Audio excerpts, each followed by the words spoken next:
요즘 이런 이야기 주변에서 한 번쯤은 들어보셨을 것 같습니다. 우리 아버지가 기초연금 받고 계셨는데 갑자기 안 나온대. 처음엔 무슨 말인지 몰랐다고 하더라고요. 뭔가 서류를 안 냈나 아니면 나이 기준이 바뀐 건가. 그런데 이유를 들어보니까 차 때문이었대요. 아들이 차 살 때 아버지 이름 같이 올렸는데 그게 문제가 됐다고. 저 처음에 이 이야기 들었을 때 솔직히 좀 황당했습니다. 차명에 잘못 빌려줬다가 연금이 끊긴다고. 이게 무슨 일인가 싶었어요. 그런데 찾아보면 찾아볼수록 이게 생각보다 훨씬 많은 분들한테 실제로 일어나고 있는 일이더라고요. 기초연금 아직 받고 계신 분들도 있고 곧 나이가 되는 분들도 있고 아니면 부모님 드리고 싶어서 챙겨보시는 분들도 계실 텐데요. 이 제도 생각보다 훨씬 복잡하고 생각보다 훨씬 쉽게 끊깁니다. 그리고 그게 괜히 불안하게 느껴지는 게 열심히 살아왔는데 이런 것 하나 잘못 알아서 받아야 할 걸 못 받는 상황, 생각만 해도 억울하잖아요. 근데 왜 하필 지금 이 이야기냐고요. 사실 기초연금 제도 자체는 꽤 됐습니다. 갑자기 생긴 것도 아니고 새로운 것도 아니에요. 그런데 올해부터 기준이 바뀌었어요. 슬쩍 조용하게. 뉴스에 크게 나온 것도 아니고 누가 따로 문자 보내준 것도 아닌데 모르면 그냥 넘어가는 그런 변화입니다. 저도 이번에 이 기사를 보면서 처음 알게 된 내용이 있었거든요. 아, 배기량 기준이 없어졌구나. 근데 차량 가격 기준은 그대로구나. 그리고 공동명의도 문제가 되는구나. 이게 딱 그런 겁니다. 나는 해당 없겠지라고 생각하고 넘기기엔 조금 찜찜한 구석이 있는 뉴스예요. 특히 자녀분들이 있는 집은요.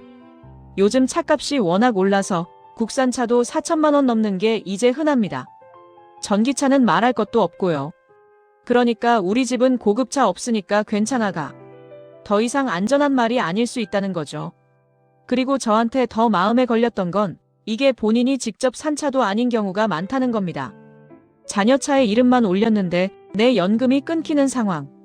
뭔가 억울하다는 느낌, 그게 그냥 넘기면 안 되겠다는 생각으로 이어졌습니다. 그럼 이제 실제로 어떻게 바뀌었는지 차근차근 한번 같이 들여다볼게요. 먼저 기초연금이 뭔지부터 짚고 가겠습니다. 만 65세 이상이고 소득이 일정 기준 이하면 받을 수 있는 연금인데요. 올해 기준으로 혼자 사시는 분은 월 소득 인정액이 247만 원 이하, 부부가 함께 사시면 395만 원 이하일 때 받을 수 있습니다. 여기서 소득 인정액이라는 말이 나오는데 이게 그냥 월급이나 통장 잔액이 아니에요. 재산도 소득으로 환산해서 합산한 금액입니다. 그러니까 돈을 얼마나 버느냐만 보는 게 아니라 뭘 갖고 있느냐도 같이 본다는 거죠. 받을 수 있는 금액은요. 혼자 사시면 한 달에 최대 약 34만 9천 원, 부부는 두 분 합쳐서 약 55만 9천 원입니다. 크다면 크고 작다면 작은 돈인데요. 근데 매달 꼬박꼬박 들어오는 돈이잖아요. 없다가 끊기면 체감이 확 옵니다. 자, 그럼 올해 달라진 게 뭐냐? 예전에는 배기량 기준이 있었습니다. 3000cc 이상 차를 가지고 있으면 기초연금 대상에서 빠졌어요. 근데 올해부터 이 배기량 기준이 없어졌습니다. 아, 그럼 좋아진 거 아냐? 맞아요. 일부는 좋아진 겁니다. 예전엔 배기량 큰 차 있다고 탈락했던 분들이 이제는 괜찮아질 수도 있어요. 근데 여기서 멈칫하게 되는 부분이 있습니다. 차량 가격 기준은 그대로 살아있거든요. 4천만 원이 넘는 차를 갖고 있으면 그 차값 전체를 월 소득으로 봐버립니다. 4천만 원짜리 차가 있으면 그냥 한 방에 소득 인정액이 훌쩍 올라가는 거예요. 그러면 기준을 넘어버리니까 연금 자격이 사라집니다. 그리고 전기차는 좀 더 주의하셔야 해요. 보조금 받고 싸게 샀다고 해도 기준은 보조금 빼기 전 출고가로 봅니다. 실제로 낸 돈이 아니라 차 자체의 원래 가격 기준이에요. 이게 숫자만 보면 별거 아닌 것 같지만요. 요즘 전기차 출고가가 5천, 6천 넘는 것들 꽤 있잖아요. 그 차를 내 명의로 갖고 있으면 소득이 없어도 기초연금 못 받을 수 있다는 겁니다. 여기서 헷갈리는 분들이 정말 많습니다. 가장 많이 하는 오해가 이겁니다. 차가 5천만 원짜리인데 나는 지분이 1%밖에 없어. 그럼 50만 원만 내 재산으로 보는 거 아니야? 딱 들으면 말이 되는 것 같죠. 지분이 1%니까 재산도 1%만 보는 거 아닌가? 근데 아닙니다. 이게 기초연금 계산 방식의 함정인데요. 지분이 1%든 50%든 99%든 4천만 원이 넘는 차에 이름이 한 번 올라가는 순간 차값 전체가 소득 인정액에 반영됩니다. 5천만 원짜리 차에 1%만 이름 올렸어도 5천만 원 전체가 내 소득으로 잡힌다는 거예요. 처음 이 내용 봤을 때 저도 좀 당황했습니다. 이게 상식적으로 쉽게 납득이 안 되는 구조거든요. 근데 정부 입장에서 보면 논리가 있긴 해요. 4천만 원 넘는 차를 탈 수 있는 가정이라면 그건 저소득층이라고 보기 어렵다는 거죠. 지분이 얼마냐 보다 그 차가 어느 집 차고에 있느냐를 보는 겁니다. 납득이 되시나요? 저는 솔직히 반은 이해가 되고 반은 좀 찜찜합니다. 그리고 두 번째 오해. 자녀 통장에 돈 잠깐 맡아뒀다가 빼줬는데 그게 무슨 문제가 되겠어? 이것도 문제가 됩니다. 자녀가 부모 명의 통장이나 증권 계좌에 돈을 넣어두면 그 돈이 누구 돈인지 왜 들어온 건지 따지지 않아요. 통장 명의가 부모 이름이면 그냥 부모 재산으로 봅니다. 자녀가 잠깐 맡겨둔 돈이든 자녀 주식 계좌를 부모 이름으로 만들어 쓴 거든 명의가 기준입니다. 그러다 보면 금융재산이 갑자기 불어나 보이고 소득 인정액이 훌쩍 올라가서 기초연금 자격이 조용히 사라지는 거예요. 본인도 모르는 사이에. 이런 뉴스 나오면 마음이 편치 않죠. 잘 모르고 했던 일이 나중에 가서 발목을 잡는 상황이니까요. 좋은 마음으로 자녀 도와준 건데 그게 내 연금을 끊는 이유가 된다는 게 우프다는 말밖에 안 나옵니다. 사실 기초연금이 처음 생겼을 때 이 제도를 바라보는 시선이 꽤 따뜻했습니다. 평생 일하고 자식 키우고 나라 세금 내고 살아온 어르신들한테 국가가 조금이라도 돌려드리자는 취지였으니까요. 그때만 해도 기준이 지금보다 훨씬 단순했어요. 나이 되고 소득 낮으면 받는다. 그게 다였습니다. 근데 시간이 지나면서 조금씩 복잡해졌어요. 재산도 보고 차도 보고 통장도 보고 기준이 하나씩 늘어날 때마다 이게 원래 취지가 맞나 싶은 생각이 드는 분들도 생겼을 거예요. 그리고 체감상 가장 크게 달라진 게 뭐냐면 차값입니다. 예전에 4천만 원이라고 하면 그건 진짜 고급차였어요. 아무나 타는 차가 아니었죠. 근데 지금은요. 국산 중형 SUV도 옵션 좀 넣으면 4천 넘는 게 허다합니다. 전기차는 기본이 그 가격대고요. 그러니까 기준선 자체는 그대로인데 세상이 그 기준선 쪽으로 올라온 겁니다. 예전엔 4천만 원 넘는 차 있으면 저 집은 잘 사는 집이네였는데 지금은 그냥 평범한 직장인 가정도 그 기준에 걸릴 수 있는 시대가 됐어요. 제가 보면서 느낀 건 제도는 그대로 서 있는데 현실이 그 제도를 따라잡아버린 느낌이랄까요? 마치 10년 전에 만들어 놓은 옷을 지금도 그대로 입으라고 하는 것 같은, 맞는 것 같기도 하고 어딘가 어색한 것 같기도 한. 그리고 또 하나, 예전엔 자녀와 부모가 명의를 나눠 쓰는 일이 그렇게 흔하지 않았어요. 근데 요즘은 보험료 때문에, 아니면 대출 때문에, 아니면 그냥 편하게 쓰려고 부모 자녀 간의 명의를 섞는 경우가 꽤 생겼잖아요. 제도가 만들어질 당시엔 이런 상황까지 세밀하게 고려하지 못했던 거고 그 틈에서 억울한 일들이 생기고 있는 겁니다. 나쁜 의도가 있었던 것도 아닌데 결과적으로 불이익을 받는 상황. 이게 단순히 몰랐으니까 어쩔 수 없다로 끝내기엔 좀 아쉬운 이야기입니다. 그럼 이게 실제로 우리 일상에서 어떻게 느껴지냐? 투자 얘기, 정책 얘기 말고요. 진짜 우리 집 밥상머리에서 어떤 대화가 오가게 되느냐, 그 얘기를 해보고 싶습니다. 일단 가장 먼저 달라지는 게 자녀와의 대화입니다. 예전엔 자녀가 아버지, 차 살 건데 보험료 때문에 명예 좀 같이 해도 될까요? 하면 그냥 그래 해라 했을 거예요. 별 생각 없이. 근데 이제는 그 말 한마디 앞에서 한번 멈추게 됩니다. 잠깐, 그 차 얼마짜리야? 이게 단순히 돈 계산의 문제가 아니에요. 부모 자식 간에 괜히 눈치를 봐야 하는 상황이 생기는 거잖아요.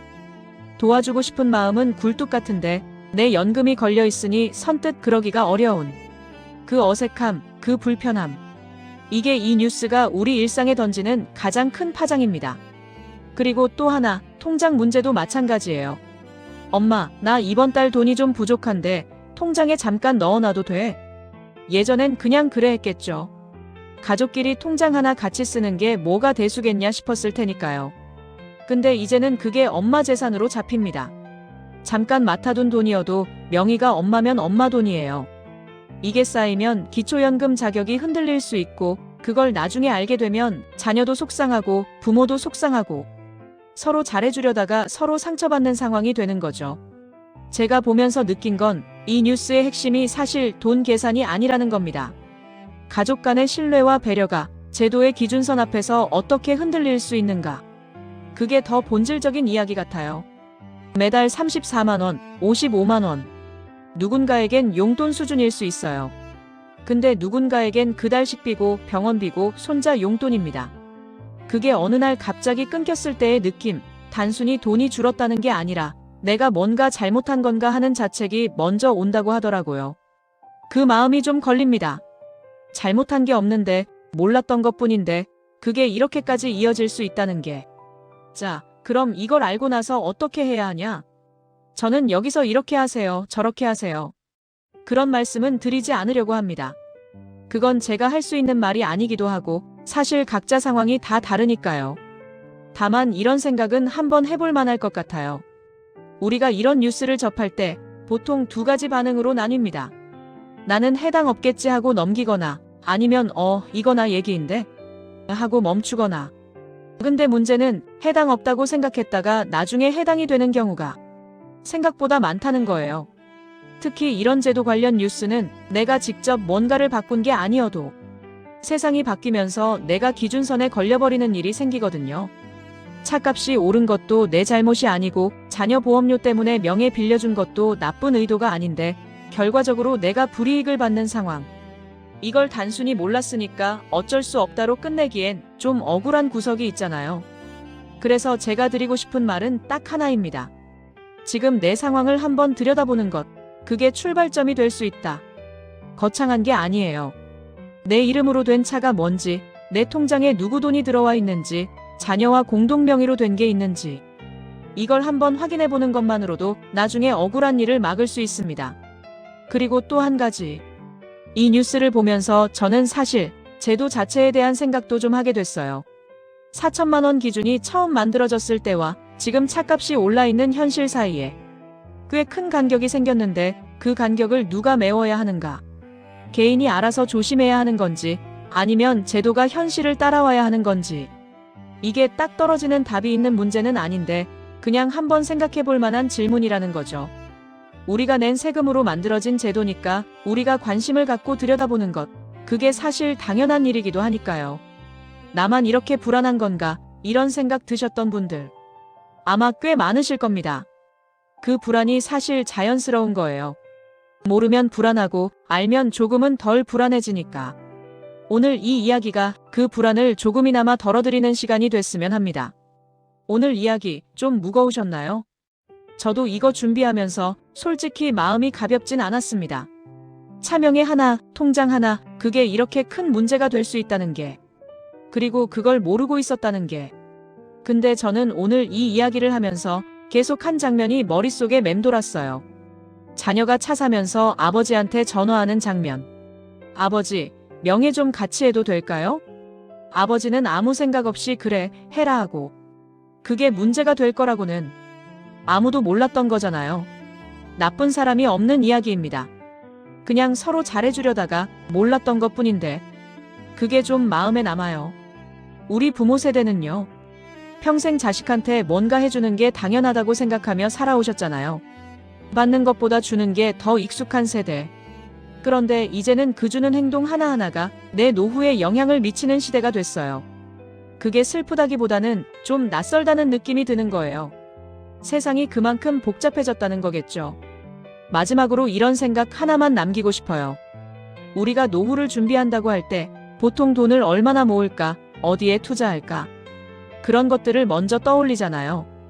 근데 오늘 이야기처럼 내 이름으로 뭐가 있는지, 내 통장에 누구 돈이 들어와 있는지 이런 걸 한번 들여다보는 것도 사실은 노후 준비의 한 부분이라는 거. 거창하지 않아도 됩니다. 복잡하게 생각하지 않아도 돼요. 그냥 가끔 내 이름 석자가 어디에 붙어 있는지 한 번쯤 확인해 보는 것. 그게 나를 지키는 일이기도 하니까요. 오늘도 봐주셔서 감사합니다.